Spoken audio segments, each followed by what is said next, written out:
així hem pogut amb tota normalitat assumir els resultats com hem assumit, i aquesta és la segona consideració rellevant. Com no pot ser d'altra manera, el resultat electoral i la responsabilitat que tenim al damunt. La responsabilitat que tenim al damunt és la de formar govern, no hi ha governs alternatius sense la implicació de Convergència i Unió, per tant nosaltres en aquest sentit assumim aquesta responsabilitat sobre la base també d'una cosa assumida, que són els nostres compromisos electorals, doncs que vull recordar que eren fonamentalment tres, perquè que probablement en la campanya electoral n'hem subratllat més un que els altres. Vam subratllar molt la qüestió relacionada amb el dret a decidir, amb la consulta, per tant aquest segueix sent un compromís vigent,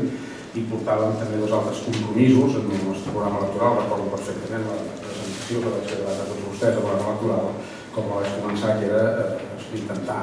resoldre la crisi, crear treball, intentar preservar allò que és substantiu de l'estat del benestar. Creiem que el resultat de les eleccions n'ha dit moltes de coses i també n'ha dit moltes respecte a aquests altres dos aspectes en relació a l'estat del benestar, a la solució de la crisi econòmica que fa patir molt el conjunt de la ciutadania. Per tant, assumim el que són els resultats electorals i ens hem de remenar a fer viable, a fer possible aquest govern que ha de ser d'una base parlamentària que ha d'anar evidentment més enllà del que és Convergència i Unió. Seguim sentint la necessitat com a Unió Democràtica, i crec que això és genuí de la Unió Democràtica de Catalunya, de poder parlar amb totes les forces polítiques, amb Esquerra Republicana per descomptat, i això ho comencem a fer, també amb el Partit dels Socialistes, i també no tant l'horitzó amb l'objectiu de fer govern. Aquesta és una hipòtesi que no s'ha plantejat el Consell Nacional en cap moment, el comitè de govern, amb el Partit Popular per refer els ponts. Si la nostra divisa ha estat genèticament el diàleg, doncs ara és un bon moment també per una situació d'un Parlament en aquest sentit més segmentat, no amb més forces polítiques, però sí amb diferents pesos d'intensitats. Ens veiem en cor i volem fer del diàleg una divisa important a l'hora, primer, confegir una base sòlida per un govern que ha de navegar en un moment de tormenta